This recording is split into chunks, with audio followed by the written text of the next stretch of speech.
Bonjour, je suis Hakim Al-Alam et je vous propose ma chronique du dimanche 21 mai 2023. Elle s'intitule Pollen, graminées et derviches tourneurs.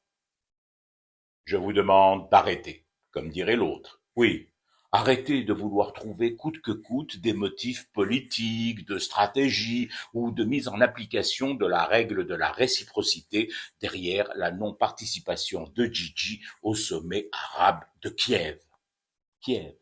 J'ai dit Kiev. J'ai écrit Kiev. Mon Dieu, ce doit être la cuite d'hier à la vodka russe. C'est traître, la vodka russe. Moins que la polonaise, beaucoup moins que l'ukrainienne, mais la vodka, ça reste traître.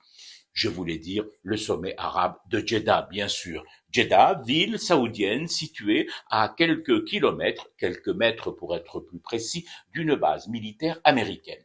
Mais je m'égare en terrain conquis. Revenons à des terres indépendantes, sans bases militaires étrangères, et intéressons-nous aux vraies raisons qui ont empêché Gigi de se rendre à ce sommet. Elles sont essentiellement d'ordre médical. Oui, médical. Les allergologues de la présidence sont formels. C'est la haute saison du pollen. Il y a du pollen partout. Et notre Raïs est allergique au pollen, plus particulièrement à une espèce de pollen connue pour sa virulence, celle des graminées.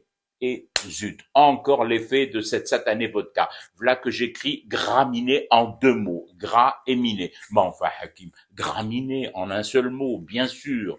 Et donc, les allergologues du président lui ont conseillé de ne pas prendre l'avion, encore moins de voyager dans des zones à forte concentration de pollen sournois. Mais pas que. Aux allergologues se sont aussitôt joints les ophtalmologistes de Moradia. Ils ont apposé et opposé un niet catégorique à tout déplacement de Gigi à Jeddah. C'est écrit noir sur blanc dans leur rapport. Fort risque d'agression des rétines présidentielles par des variations, des changements de couleur violents, subis, flashy et déroutants pour des yeux normaux. J'ai creusé cette piste, oui, et j'ai trouvé l'origine de leur crainte à Notoubib.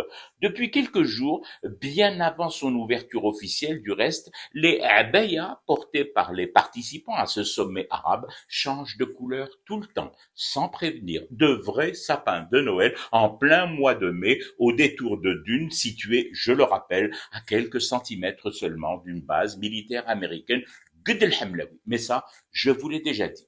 Donc, vous comprendrez aisément qu'en plus du risque de se choper des allergies au pollen, notre Gigi aurait pu contracter une uvéite due à une overdose de couleurs des abayas qui tournent et se retournent comme dans un spectacle de derviches tourneurs en bourrique.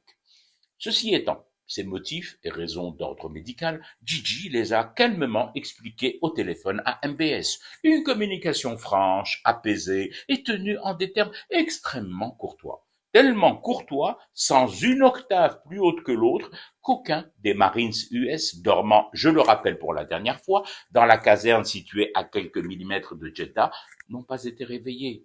C'est à peine si les derviches tourneurs, dans l'immense salle où se tient le sommet, ont marqué une pause, ont réajusté leurs vêtements et leurs habits sans dessus-dessous et ont fumé du thé pour rester éveillés à leur cauchemar qui continuait.